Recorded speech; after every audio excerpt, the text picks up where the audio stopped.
You're listening to the Dark Fantastic Network. Review: Dracula's Demeter by Doug Lamoreux. 3.5 stars out of 5.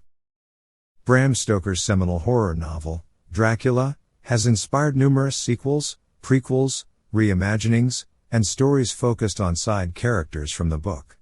What makes Dracula's Demeter, by Doug Lamoreux, in some ways special, is its focus on the vampire count's journey from his homeland to England, on board the Russian schooner, the Demeter.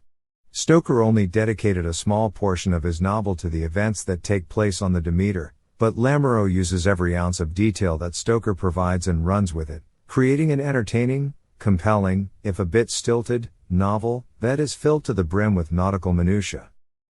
Lamoreux fleshes out the 5 characters only briefly mentioned in Stoker's original book, and creates an original character of his own with a clever twist. And although it is a bit hard to tell who's who in the first half of the book, by the second half, as events speed up and the violence escalates, the characters come into their own, especially the Scottish cook, and the English stowaway. Lamoreux's version of Dracula himself is also notable, as this count is no romantic figure. Lamoreux takes Dracula back to his original form, depicting him as a powerful, vicious, disgusting, brutally violent monster with no redeeming qualities whatsoever.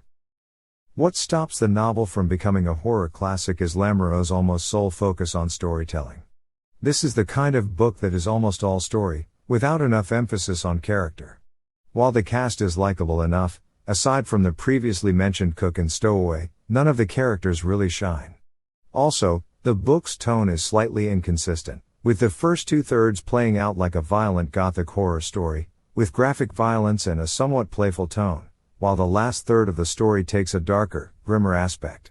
And Lamoreux's choice of eschewing the epistolary format of the original novel disconnects it stylistically from its source material, to a large degree. But faults aside, Dracula's Demeter is a fun, richly textured, gothic horror novel, and is a must for fans of Stoker's classic tale. Text copyright Ahmed Khalifa. 2021.